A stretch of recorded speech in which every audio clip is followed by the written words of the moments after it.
안녕하세요. 반갑습니다. 민철 강사입니다. 오늘부터 처음으로 유튜브를 시작하게 되었습니다.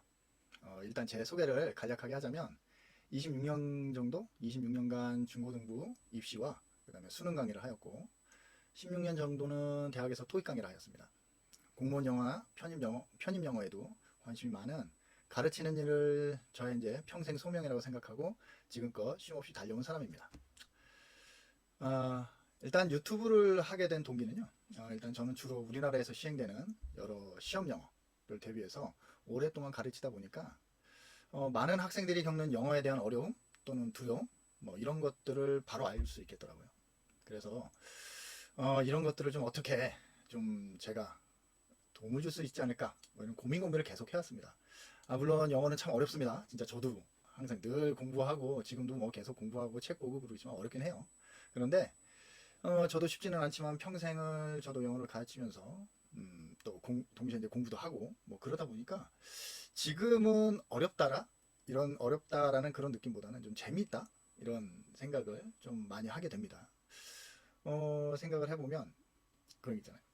머리 머리 노랗고 눈 파란 완전히 나라가 다른 언어도 다른 그런 사람들과 뭔가 우리나라 국어가 아닌 다른 언어로 뭔가 의사소통을 할 수 있다는 거. 그건 참 매력적인 것 같아요. 언어를 배우는 하나의 재미가 또 이제 그거라고 좀 생각을 합니다. 또 그 사람들 어떤 생각이라든지 뭐 사고방식 또는 그런 것들을 실질적으로 이렇게 이제 느낄 수 있다는 거. 그런 것도 묘한 매력인 것 같아요. 뭐 물론 번역서 같은 거를 봐서 이렇게 책 같은 거는 번역서 같은 걸 봐도 되겠지만 또 원문으로 봤을 때 그런 어떤 그 짜릿한 그런 맛, 그 원문의 그런 맛은 또 분명히 있어요. 이제 그런 것들이 또 하나의 재미라면 재미고요. 뭐 이제 저는 그렇게 생각하는데 여러분들은 이제 항상 영어는 짜증나, 어려워, 맨날 이제 이렇게 생각하는데 이제 그런 어려움들을 조금 제가 도움을 주지 않을까, 도움을 줄 수 있지 않을까라는 생각에서 이제 이렇게 시작을 했었고요. 일단 이 유튜브 안에서는 뭐 무수히 많은 영어 컨텐츠가 있어서 굳이 뭐 나까지 할 필요가 있을까 그런 생각도 했지만 제가 또 어떻게 하면은 또 영어를 쉽게 여러분들한테 또 가르쳐 줄 수 있을까 이런 고민들도 항상 많이 해와서 또 여러 학생들도 이제 제가 이제 대학에서 이제 수업을 했을 때 여러 학생들도 선생님도 인강 한번 찍어보세요 맨날 이제 이런 얘기를 했었는데 야 내가 무슨 뭐 나 같은 사람이 무슨 인강이야 맨날 이러고 그냥 웃으면서 넘어갔지만 또 그런 뭐 학생들의 권유도 있었고 뭐 그런 것 때문에 또 영어를 이제 습득하는 방식은 또 여러 있지만 또 이제 저의 방식이 여러분에게도 조금 도움이 되지 않을 조금이나마 도움이 되지 않을까 하는 생각에서 이렇게 이제 용기를 내서 한번 시작해 보기로 했습니다.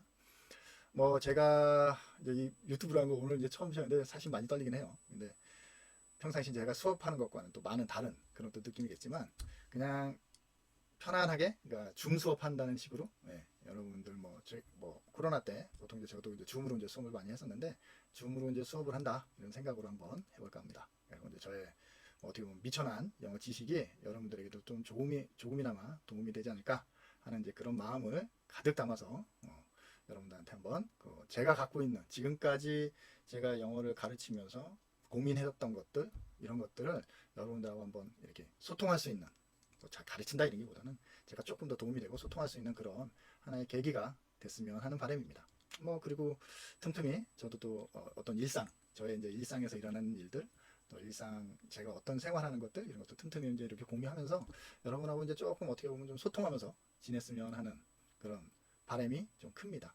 네, 그러면 한번 이제 본격적으로 한번 시작을 해보도록 할까요? 자, 일단 우리가 이제 영어 하면은 이제 늘 항상 짜증나죠, 그죠? 영어 하면은 늘 짜증나는데 일단 우리나라에서는 이제 영어가 이제 크게 따지면 두 종류가 있는 것 같아요. 바로 이제 시험 영어하고 이제 보통 우리가 문어체, 구어체 이제 보통 이렇게 얘기를 하는데 이제 저는 그냥 편의상 시험 영어하고 일상 영어 이제 이렇게 되는데 사실은 영어를 여러분들이 이제 공부를 할 때는 좀 목적성에 사실은 굉장히 좀 뚜렷해야 됩니다. 왜냐하면 그 목적에 따라서 공부 방법이나 내용이 완전히 달라져요. 예를 들어서 일상 영어 우리가 이제 예를 들어서 외국인들 하고 이제 대화를 한다거나 하다못해 이제 코로나 이제 많이 풀려서 이제 여행을 많이 가시잖아요. 여행을 갔을 때 여행 가서 외국인들하고 얘기하는 이 정도의 수준의 어떤 영어를 한다고 한다면 사실 굳이 어렵게 할 필요가 없어요. 물론 약간의 기본적인 문법적인 지식들 이런 것들은 분명히 필요하지만 여러분들이 이제 저는 이제 기본적으로 다 뭐 일반적으로 중고등 또는 대학의 교육을 다 받았던 사람들이라고 여러분들이 이제 그런 수준을 가지고 있다는 전제해서 보면 약간의 어떤 문법적 지식, 그리고 이제 그거를 내뱉을 수 있는 그런 용기, 영어를 틀리든 맞든 영어를 내뱉을 수 있는 그런 용기만 있다면 일상 영어는 그렇게 어렵지가 않습니다. 그러니까 기본적으로 뭐 일상 영어를 만약에 공부하고 싶다, 그러면 정말 쉬워요. 여러분들 뭐 회화 이런 것들을 하고 싶으면 회화책 이런 것도 보면 좋지만, 차라리 가장 기본적인 거, 우리가 외국인들의 어떤 일상생활에서 쓰이는 어떤 자연스러운 영어를 하고 싶다고 한다면, 그 아이들이 보는 동화책 같은 거 있죠. 동화책 같은 거 보면 좋습니다. 동화책이라든지 아니면 이제 여러분들 요즘에는 넷플릭스 이런 거 많으니까 넷플릭스 같은 데서 미드 같은 거 이렇게 그냥 꾸준하게 그것만 매일 뭐 미드 한 편 맨날 보고, 그 다음에 영어 그 동화 같은 거 뭐 많이 필요도 없습니다. 한 네다섯 장씩 뭐 한 챕터씩 이렇게 해갖고 하루에 한 시간 정도 뭐 미드 보는 거야. 이제 한 시간 정도 걸릴 거니까. 그래갖고 그런 식으로 여러분들이 재미로 그냥 붙여서 이렇게 하신다면은 충분히 그 수준은 올라갈 수 있어요. 다 이제 조금 더 집중의 시간은 필요하겠죠. 근데 이제 그런 것들을 할 때는 또 다른 그런 방법들이 있지만, 일단 저는 이제 여기서는 이제 시험 영어, 이제 시험 영어니까 일단 시험 영어에 있어서의 이제 어려운 점이라든지 그런 것들을 좀 이제 설명을 하자면, 일단 영어는 목적성이 뚜렷했는데, 만약에 이제 영어에 대한 시험을 본다, 어떤 시험이든 뭐 수능이 됐든 토익이 됐든 뭐 아니면 뭐 공무원 영어가 됐든 편입 영어가 됐든 간에, 그런 시험의 목적성이 뚜렷하면 그 목적에 따라서 공부 방법이라든지 내용도 확실하게 확 달라져요. 당연히 단어의 수준 또한 또 달라집니다. 그래서 그런 것들을 정확하게 여러분들이 좀 가져야 되는데, 일단 기본적으로 수능, 그 다음에 토익, 공무원, 편입은 맥락은 사실은 똑같습니다. 그러니까 가장 이제 문법적인 것만 따지고 보면은 맥락은 사실은 똑같아요. 단지 그 수준 차이만 있는데, 자, 그거에 대해서 이제 잠깐 한번 설명을 해드릴게요. 이 문법만 하나 놓고 본다면, 이 문법은 제가 보기에는 문법을 아주 크게 본다고 한다면, 문장 구조, 그다음 각 문법 사항에서의 어떤 기본 개념, 그 다음에 세부 문법이 있어요. 요 세 가지만 알고 있으면 영어 문법은 거의 다 끝났다고 보시면 돼요. 그러니까 쉽게 해서 산을 본다고 한다면 우리가 이제 뭐 북한산이든 뭐 이렇게 산을 이제 올라갈 때 이제 처음 입구를 딱 올라가면 이제 산이 이제 딱 보이잖아요. 근데 이제 우리는 밑에서만 이렇게 보는데, 예를 들어서 드론을 띄워놓고 또는 헬기를 타고 한번 여러분들 위에서 본다고 하시면 360도 다각도에서 그 산을 이렇게 본다고 하면 산의 전체적인 구조가 딱 보이죠. 저기에는 골짜기가 있네. 저기에는 봉우리가 있네. 저기에는 큰 바위가 정말 크게 있네. 이런 식으로 산의 전체적인 큰 틀이 보이죠. 바로 그 산의 적인 큰 틀, 이 산의 큰 틀에 해당되는 부분이,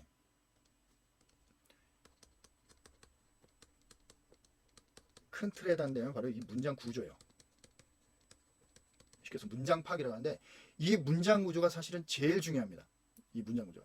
제가 여태까지 학생들을 가르치면서 보면은 이 문장 구조라는 이 구조를 여러분들이 잘 찾질 못해서 영어가 좀 어려운 것도 있어요. 그러니까 단어도 분명히 중요합니다. 어휘는 일단 그 어떤 언어든 기본적으로 우리가 지금 영어를 보니까, 영어를 하는 데 있어서 우리가 영어를 외국인의 입장에서 영어를 공부하는 데 있어서, 우리가 예를 들어서 미국에서 지금 바로 가가지고 한 몇 년 산다. 그러면 주변이 다 영어로 쓰이는 환경이기 때문에 자연스럽게 습득이 되죠. 근데 우리는 그렇게 할 수가 없는 그런 입장에서 본다면, 외국어로서 영어를 습득하는 데서 빠르게 습득하는 방법은, 성인이 돼서 빠르게 습득하는 방법은, 첫 번째 이 문법하고 어휘가 어느 정도는 받침이 돼야 돼요. 이 문법하고 어휘. 그러니까 문법하고 어휘가 어느 정도 받침이 된 상태에서, 그 다음에 이제 이게 발판이 삼아서 여러분들이 알고 있는 듣기, 쓰기, 읽기, 말하기, 이 언어의 내 영역을 이제 확실하게 할 수가 있는 겁니다. 그런데 여기서도 이제 또 공부 방법이 조금 달라지는 게, 예를 들면 초등학생이라면 조금 시간이 많고 습득력이 빠르죠. 그러면 시간이 많다는 얘기는 조금은 시간의 여유를 갖고 있었기 때문에 이 네 가지를, 어휘와 문법을 통해서 네 가지를 확실하게 잘할 수가 있어요. 한 번에. 그러니까 예를 들면 단어를 하나 외우되, 우리는 단어장을 딱 보면 단어장이 뭐 한 시간에 몇 개를 외워야 된다, 이런 게 좀 사실은 더 크잖아요. 근데 어린 학생들은 이제 예를 들어서 초등학교나 중학교 조금 시간적 여유가 있는 학생들은 굳이 그럴 필요가 없기 때문에, 단어를 하다못해 10개를 알아도 그 10개를 가지고 영작을 통해서 할 수가 있고, 또는 문법을 배운 것들을 가지고 또 하나의 문장을 만들면서 읽고 쓰고 말하기를 할 수가 있죠. 그걸 한꺼번에 할 수가 있어요. 그렇기 때문에 그런 식으로 하면은 사실은 영어가 훨씬 더 탄탄해지고, 영어 실력이 탄탄해지고, 그 다음에 깊어지고, 듣기 쓰기 읽기 말을 한꺼번에 할 수가 있습니다. 내가 영작을 하면서, 그러니까 하나의 문법을 가지고 배웠어. 예를 들어서 동명사를 배웠다. 그럼 동명사 예를 들어서 뭐 exercising hard is very difficult for me, 뭐 이런 식으로 문장을 하나 만들었다. 그러면 이제 그거를 가지고 동명사라는 걸 가지고 문장을 만들어서 그 다음에 영작을 했고 그거를 읽고 내가 읽은 얘기를 듣고 그리고 이제 외국인들이 하는 얘기를 듣고 그러면서 듣기 쓰기 읽기 말을 한꺼번에 할 수가 있죠. 이런 식으로 하면은 사실은 가장 이상적인 영어 어떤 학습 방법이 돼요. 근데 우리는 이제 그런 게 없죠. 우리는 정해진 시간 안에 뭔가 결과를 점수라는 결과를 만들어내려면 기본적으로 어휘하고 문법 이게 일단 바탕이 된 상태에서 우리는 기본적으로 성인들은 어디에 중점적으로 해야 하냐? 당연히 토익이라면 듣기하고 뭐 읽기 이런 부분이 중요하지만 기본적으로는 여러분들이 이 읽기에 더 중점을 둬야 됩니다. 읽기에. 그러니까 쉽게 해서 글을 읽는 거. 그러니까 제일 중요한 건 사실은 뭐냐? 여러분들이 문법을 배우는 그리고 어휘를 외우는 가장 궁극적인 목적은 문제를 풀기 위해서가 아니에요. 문법 문제를 풀기 위해서가 아니라 이걸 바탕으로 정확한 글을 읽어내는 능력. 근데 이제 그 난이도가 쉽든 어렵든 간에 그 글을 또 여러분이 보는 그런 문장을 정확하게 이해할 수 있는 능력. 근데 그 정확하게 이해하려면 뭐가 되느냐? 기본적으로 어휘하고 문법이 받침이 돼야 돼요. 그러니까 여러분들이 지금 문법이라는 것을 이제 조금은 좀 달리 일단 해서 생각을 좀 하셨으면 좋겠는 게 문법이라는 게 꼭 우리가 문법을 배우면 문법 문제를 풀어야 되는데 이런 개념이 아니에요. 이런 개념이 아니라 기본적으로 문법이라는 것을 배우는 이유는 문장을 정확하게 파악하기 위해서 배우는 겁니다. 그래서 이제 여러분들 기본적으로 이제 저는 이제 영문법을 이제 보통 크게 세 가지로 보는데 영문법이라는 것은 기본적으로 문장 구조, 그러니까 쉽게 해서 문장 구조를 파악하는 능력, 그리고 문장 구조와 그 다음에 각 문법 사항에 맞는 기본적인 개념, 투부정사의 기본 개념이 뭐냐, 뭐 시제 중에서 현주 완료의 개념이 뭐냐 이런 뭐 각 문법 사항의 기본 개념과 그 다음에 거기에 이제 더 딸린 세부적인 문법들 이런 것들이 이제 들어갔고 크게는 저는 이제 보통 이렇게 세 가지로 해갖고 제가 보기에는 문장 구조와 각 문법상의 어떤 기본 개념 요거만 알게 되면 즉 수능이나 토익 같은 경우는 그 문장 구조하고 각 문법상의 기본 개념과 약간의 세부 문법 요것만 알아도 사실은 토익에서 나오는 문법 문제는 거기다 풀 수가 있어요. 수능이나 이제 또는 토익에서 나오는 건.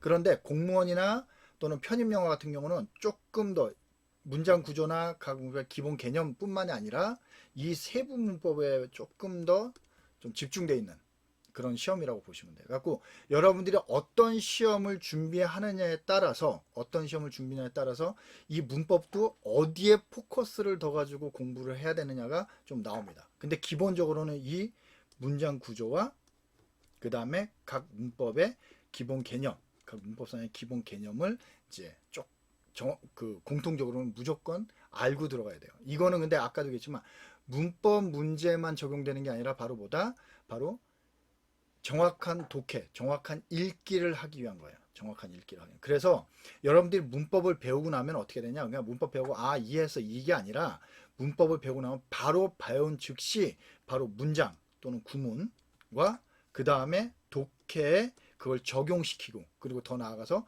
문법 문제도 문제풀이를 하는 데 있어서 적용을 시켜가면서 여러분들이 그 문법이 어떻게 문장 속에서 활용이 되고 어떻게 문장 속에서 쓰이는지를 정확하게 알고 계셔야 돼요. 그래서 문법을 배우게 되면은 기본적으로 예문은 항상 꼭 읽어가면서 여러분들이 보셔야 됩니다. 그리고 이제 그게 들어가 있는 문법, 어떤 문법상에 들어가 있는 문장을 좀 더 확장해서 보는 거. 그래서 이제 저 같은 경우는 보통 이제 이렇게 배우고 나면 그거를 바로바로 문장 속에서 이제 이렇게 적용하는 훈련을 좀 많이 하고 그 다음에 이제 앞으로 이제 제가 이제 이렇게 수업을 나갈 때도 이 문장 배운 내용들이 어떻게 문장 속에서 또는 어떻게 독해 속에서 활용되는지도 계속해서 이제 좀 보려고 그렇게 노력을 합니다. 그래서 일단 기본적으로는 바로 이 문장 구조와 각 문법상의 기본 개념 이렇게 이제 기본적으로 중요하다는 것을 알고 계시면 됩니다. 그래서 문장 개념은 그렇게 어려운 내용은 아니에요. 자, 그러면 이제 본격적으로 보시면 영문법은 이제 우리가 이제 목차, 이제 어떻게 보면 이제 지금 오늘 하는 내용은 이제 하나의 목차인데, 크게 아까도 했지만 문장 구조, 그 다음에 각 개념, 그 다음에 세부문법이라고 그랬죠. 그래서 이 문장 구조 속에 이제 개념까지 이제 같이 들어가게 되는데, 기본적으로 이 문장 구조라는 게 뭐냐면, 일단 요 세 가지가 제일 중요한 부분이에요. 그 중에서도 요게 거의 영어의 절대적으로 중요한 부분입니다. 요 부분이. 이 부분이 제일 중요한 부분인데, 일단 영어가 갖고 있는 가장 영어라는 언어의 가장 큰 특징은 바로 뭐냐면 이 네 가지가 있습니다. 바로 뭐냐면 첫 번째가 구조라는 거. 이 구조라는 게 바로 뭐냐면 결국은 얘는 틀이 정해져 있다는 얘기예요.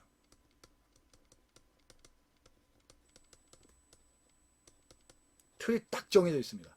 정말 신기하게 얘는 구조가 딱 정해져 있는 언어예요. 그래서 사실은 영어가 쉽습니다. 그래서 영어가 좀 쉬워요. 이게 무슨 말이냐, 뭐, 너 영어 선생님과 개소리 하는 거 아니냐, 이런 얘기 하겠지만, 그래서 영어가 쉽습니다. 사실, 국어는 사실은 굉장히 어려운 언어입니다. 국어는 어려운 언어예요. 얼핏 생각해보면, 영어가 왜 세계 공용화됐을까? 라고 생각을 해보면, 뭐, 당연히 여러 가지 이유가 있죠. 뭐, 미국이 강대국이라고 뭐, 많은 사람들이 쓰이고. 그런데 또 하나가 바로 뭐냐면, 쉬운 언어이기 때문에, 쉬운 언어. 국어는 절대적으로 세계 공유가 될 수 없습니다. 어렵기 때문에. 그러면 이게 왜 쉽냐면 바로 이렇게 틀이 딱 정해져 있는 언어이기 때문에 그래요. 요거는 세부적인 것들은 다음 시간에 제가 요거는 따로 또 설명을 할 겁니다. 그러니까 오늘은 큰 아우트라인, 오리엔테이션을 보시면 돼요. 갖고 가장 큰 아우트라인만 잡아드리는 겁니다. 일단 틀이 정해진 언어다. 이게 첫 번째 특징이고, 두 번째는 그렇다면 틀이 어떻게 정해져 있느냐? 얘는 주어와 동사로 틀이 정해졌어요. 우리는 주어 동사가 맨 뒤에가 있죠. 근데 얘는 주어 다음에 항상 뭐가 나온다? 동사가 나와요. 근데 영어는 이제 항상 주어 동사 이렇게는 나오지만 이게 전부는 아니죠. 바로 우리가 배웠던 그 틀, 어떤 틀이 정해지냐면 우리가 오형식이라는 형태로 이제 배운 게 있죠. 바로 주어와 동사로 돼 있지만 또 보어라는 녀석이 들어가고, 주어 동사, 목적어, 주어 동사, 목적어 두 개, 간접 목적, 직접 목적어, 주어 동사, 목적어, 목적격 같고, 이렇게 5가지의 문장 틀이 좀 정해져 있죠. 근데 딱 보면은 공통적으로는 뭐가 들어가요? 주어와 동사는 공통적으로 들어갔고, 그 다음에 이 동사 뒤에 어때? 아무것도 안 오는 경우도 있고, 어떤 경우는 보어가 오는 경우도 있고, 어떤 경우는 뭐야? 목적어 하나가 오고, 어떤 경우는 목적어가 2개가 오고, 어떤 경우는 목적어, 목적 보어 형태가 오죠. 그래서 이 뒤에가 또 형태가 틀려지잖아. 그래서 세 번째 특징이 바로 뭐냐면 바로 이 뒤에 나오는 이 문장 구조의 틀, 이 뒤에 나오는 형태가 왜 틀리냐? 바로 뭐냐면 이 뒤에 나오는 문장 구조는 누가 결정하냐면 여기 있는 동사가 뒤에 나오는 문장 구조를 결정해요. 그래서 1형식 동사는 뒤에 아무것도 안 오고, 2형식 동사는 뒤에 보어가 오고, 3형식 동사 뒤에 목적어고, 4형식 동사 뒤에 목적어가 2개가 오고, 이런 식으로 갖고 이 뒤에 나오는 동사에 따라서 이 뒤에 나오는 문장 구조가 다 틀리죠. 예를 들면 원트 같은 경우는 어때요? 원트 같은 경우는 뒤에 목적어로 명사가 오기도 하지만 얘는 투부정사라는 형태도 취하죠. 근데 얘는 동명사는 취할 수 있다 없다? 없고, 대절도 취할 수 있다 없다? 없죠. 이런 식으로 갖고 이 각각의 동사, 그러니까 각 동사들은 자기가 좋아하는 고유의 문장 형태가 따로 있어요. 그래서 여러분들이 단어를 외울 때도 명사, 형용사, 부사 같은 경우는 뜻만 외워도 되지만 절대적으로 동사는 어떻다? 뜻만 외우시면 안 돼요. 얘는 뜻과 문장 형태, 뒤에 나오는 문장 형태, 얘는 어떤 형태의 문장 구조를 쓰느냐, 이것까지 사실은 같이 봐야 됩니다. 그러니까 여러분들이 이제 이 동사를 공부를 할 때는 항상 사전을 좀 찾아보셔야 돼요. 사전을. 그래서 이것도 그 다음 시간에 제가 이것도 어떤 식으로 또 정리가 되는지를 또 세부적으로 세세하게 설명을 해드릴 때 한번 보도록 하겠습니다. 그래서 문장 구조 같이 보고, 그 다음에 이제 제일 중요한 부분이 바로 뭐냐면 요 녀석이에요. 바로 후치수식. 이 후치수식은 뭐냐면 기본적으로 우리 국어는 명사가 있으면 무조건 국어는 전치수식입니다. 무조건 앞에서 수식을 해줘요. 국어는. 근데 영어는 얘는 무조건 후치수식이에요. 얘 뒤에서 이렇게 수식을 해줍니다. 이 완전하게 반대되는 이 차이 때문에 그러니까 우리가 영어를 항상 어렵게 느끼는 이유 중에 하나가 바로 이겁니다. 왜 그러느냐? 여러분들은 평생 동안 문장 구조가 어떤 식으로 정해져 있냐면 이렇게 딱 문장 구조가 이런 식으로 머리에 딱 체계가 되어 있어요. 딱 이렇게 굳어져 있는데 영어를 배우면서 이거를 의도적으로 이렇게 반대로 바꿔줘야 돼요. 뒤에서 수식해주는 구조로. 그렇기 때문에 영어가 어려운 겁니다. 그렇기 때문에. 근데 이거는 훈련을 해야 돼요. 이거는. 그러니까 무조건 이건 이해가 되는 게 아니라 아 이거 그렇구나가 아니라 문장서에서 여러분들이 이게 어디에서부터 수식해 주는 건가, 수식 구조가 어딘가, 수식어구가 어디까지 연결되는가를 빨리 파악해야 돼. 그러니까 얘가 수식 구조, 그러니까 수식어구야 아니야 이것부터 시작했고 얘가 수식어구가 어디까지, 그래야지 정확하게 문장 주어 동사를 찾아낼 수가 있죠. 그러니까 이 주어 동사를 찾아내는 거, 지금 여기 2번에 나온 이 주어 동사, 영어에서 제일 중요한 거는 주어 동사를 찾는 건데 이 주어 동사가 항상 숨겨져 있어요. 이런 수식어구들 때문에. 이 숨겨져 있는 주어 동사를 찾아내는 게 첫 번째 영어를 잘하는 비결입니다. 그러니까 그 주어 동사를 먼저 찾아내는 게 제일 중요한데, 그러니까 이 수식어구 자꾸 이렇게 붙어 있는 살들을 다 이렇게 발골처럼 다 빼내야 돼요. 그래야지 주어 동사 목조가 딱 보이는 거죠. 그거부터 시작을 하는 거예요. 거기서부터 독해도 시작되고 거기서부터 문법 문제도 풀기가 되고 모든 것들이 다 거기서부터 시작을 하는 겁니다. 그래서 이 영어의 4가지 요소, 4가지 특징, 이것이 제일 중요하고 요거만 해도, 요거 설명만 해도 거의 한, 제가 보통 뭐 2달 수업을 한다고 하면은 지금 요것만 해도 한 3분의 1 정도가 걸려요. 그래갖고 그 외에 그 다음에 팔품사, 그러니까 팔품사 정확히 다 설명하는 게 아니라 명사가 뭐냐 이게 아니라 기본적인 개념만 딱 설명합니다. 기본적 개념, 그리고 기본적 개념 정의하고 기본적 개념과 그 다음에 이 문장에 지금 배웠던 이 문장의 오형식과 팔품사가 어떤 관계가 있느냐, 그거를 조금 더 집중적으로 이제 보게 될 거고, 그 다음에 문장의 오형식, 지금 이제 요 우리가 동사의 종류 뭐 이렇게도 뭐 문법 책에 보면 동사의 종류라고 되어 문장의 오형식으로 되어 있는 그 부분들을 딱 공부를 하고, 요 3가지만 딱 공부를 하면 문장 구조와 기본적인 개념은 거의 다 끝나요. 왜냐하면 이걸 설명하면서 각 문법에 필요한 것들을 다 갖고 와요. 갖고 기본적으로 여기 이 3가지 설명하면서 기본적인 큰 전체 문법의 큰 틀을 이제 한번 잡아봅니다. 그러니까 기본 개념들을 다. 쉽게 해서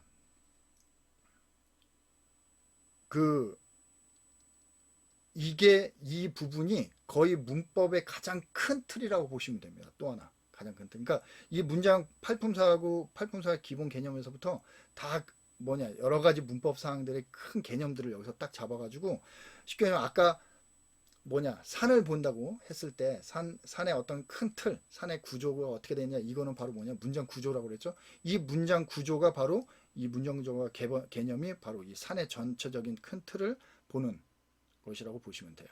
그래갖고 요 부분에서 거의 뭐 투부정사의 개념, 준동사 부분이라든지 이런 것까지 여기서 기본적인 개념들은 다 설명이 될 겁니다. 다 설명이 될 거고, 사실은 요 부분만 제가 수업을 해도 3분의 1 이상 정도, 반까지는 아니지만 거의 한 3분의 1 이상을 차지하는 부분이 이 부분이에요. 그래서 이 부분을 이제 정확하게 이제 한번 설명을 해드릴 거고, 요게 또 문법, 그러니까 그 독해상에서 또는 문법 문제를 푸는 데 있어서 또 어떻게 적용되는지를 요 부분에서도 같이 이제 설명하면서 같이 한번 풀어보기도 할 겁니다. 그리고 요거는 다음 시간에 더 아주 세세하고 자세하게 한번 설명을 해드리도록 할게요. 그래서 이게 딱 여기까지 문장 오형식까지도 아니지만 요 부분까지만 해더라도 문장 구조가 눈에 보이네 라고 하는 거를 아마 확실하게 아실 수 있을 겁니다. 그래서 이제 여러 가지 그 문장 구조에 나오는 틀까지 같이 한번 설명을 해드리도록 할 거고, 이 부분에서 거의 다 기본 개념들은 다 잡힌다고 보시면 돼요.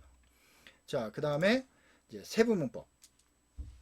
이 세부문법 같은 경우는 이제 기본적으로 팔품사. 아이고. 자, 이거는 이제 조금 지울게요. 이게 설명을 한참 하다가 봤는데 이게 녹화가 안 돼가지고 깜짝 놀랐습니다. 그래갖고 다시 지금 녹화하는 거라서, 예. 그래갖고 이제 세부문법에서 이제 팔품사, 이제 본격적으로 명사가 뭐냐, 쉽게 해서 명사에는 뭐 가산명사, 불가산명사 이제 이런 것들을 세부적으로 이제 쭉 한번 보게 될 거고, 그래서 팔품사 설명하고, 그 다음에 이제 중요한 부분이 요 관계대명사야. 이 관계대명사가 잠시만요. 이 관계대명사가 되게 좀 중요한 부분이에요, 사실은. 이제 사실 저도 지금 요 부분대로, 이렇게 순서대로 이제 수업을 진행을 하고 있는데, 관계대명사 이제 제일 중요한 부분이고, 그 다음에 이 시제 가정법. 시제는 항상 가정법과 같이 묶여서 설명이 됩니다.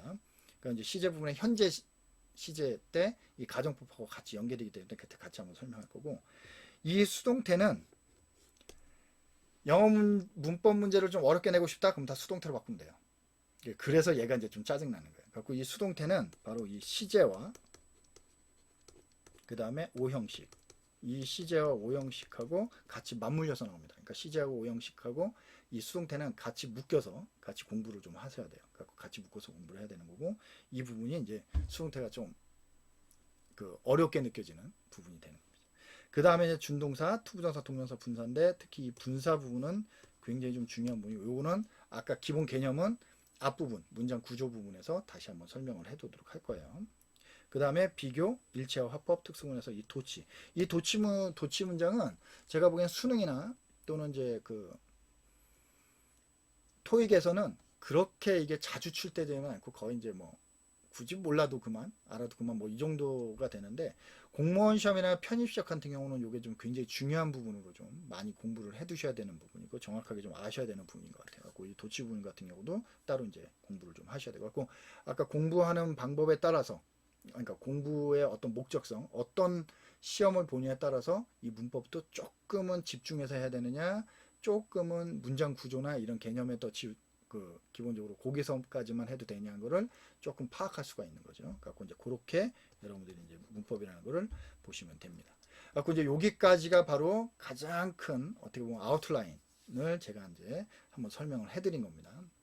그래서 이제 요거를 가지고 다음 시간에는 본격적으로 어떻게 이제 그게 문법이 이제 어떻게 이루어지며, 그리고 어떻게 이제 그게 독해상에서 또는 문제풀이에서 적용이 되는지를 하나씩 하나씩 이제 세부적으로 이렇게 설명하면서 그렇게 이제 그 여러분들한테 알려드리도록 할게요. 그래고 조금 내용이 방대할 수도 있고 뭐 그렇지만 한번 잘 모르겠어요. 한번 잘 그냥 뭐 공부한다 이런 느낌보다는 처음에 제 제목이 이제 이야기 영문법이었잖아요. 영문법이라는 것도 이제 이야기 같이 이렇게 좀 어떤 기승전결 이게 흐름이 있어요. 제가 이렇게 공부하다 보니까 그런 흐름들을 잘 쫓아오다 보면은 자연스럽게 여러분들이 아 그렇구나, 아 이해돼, 아 이런 거구나라는 거를 조금 아시게 될 겁니다. 이게 무턱대고 외우는 건 아니더라고요. 분명한 이유가 있습니다. 얘네들이 왜 이렇게 써야 되는 분명한 이유가 있고, 문법 문제를 풀 때도 얘네들이 왜 답이고 답이 아닌 분명한 이유들이 있습니다. 그리고 여러분들이 그런 것들을 또 찾는 묘미도 재밌을 것 같고, 아까도 얘기했지만 지금 이런 것들을 배우는 이유는 바로 뭐냐면 정확한 독해, 정확한 문장을 파악하고 이해하는 능력.